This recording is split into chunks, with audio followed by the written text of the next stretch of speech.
প্রধানমন্ত্রী। ইউনূস আবার একটা, আমি তাকে পাগল বলবো? বিএনপির ফজলুর রহমান বলতেছেন ডক্টর মোহাম্মদ ইউনূস পাগল। কারণ কি জানেন? আপনারা তো জানেন যে বাংলাদেশের রাজনীতি দুইটা পরিবার কেন্দ্রিক, একটা বিএনপি, একটা আওয়ামী লীগ। ডক্টর মোহাম্মদ ইউনূস সেই পরিবারতান্ত্রিক রাজনীতির বাহিরে গিয়া ছাত্রদেরকে বলছে আগামীতে তোমরাও প্রধানমন্ত্রী হইতে পারো। এইটা বলার কারণে ফজলুর রহমান ডক্টর মোহাম্মদ ইউনূসকে পাগল বলতেছেন। এবং এদেরই মাথার উপরে হাত রেখে ইউনূস সাহেব বলে তুই প্রধানমন্ত্রী। ইউনূস আবার একটা, আমি তাকে পাগল বলবো? বললেই তো বলবো তো মুরব্বী মানুষের বকা দেয়। তাহলে ইউনূস সাহেব কি? যে 26 বছর বয়সের একটা ছেলের মাথার মধ্যে হাত রেখে বলে তুমি হইবা বাংলাদেশের প্রধানমন্ত্রী, তাকে কি বলা উচিত?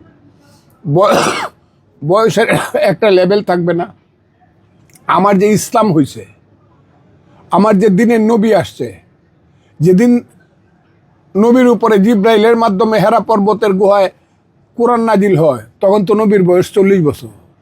জি, এটা তো দিয়েই দিছে 40 বছর। আমার দেশে লেখা আছে কেউই রাষ্ট্রপতি 40 বছরের নিচে কেউ রাষ্ট্রপতি হতে পারবে না।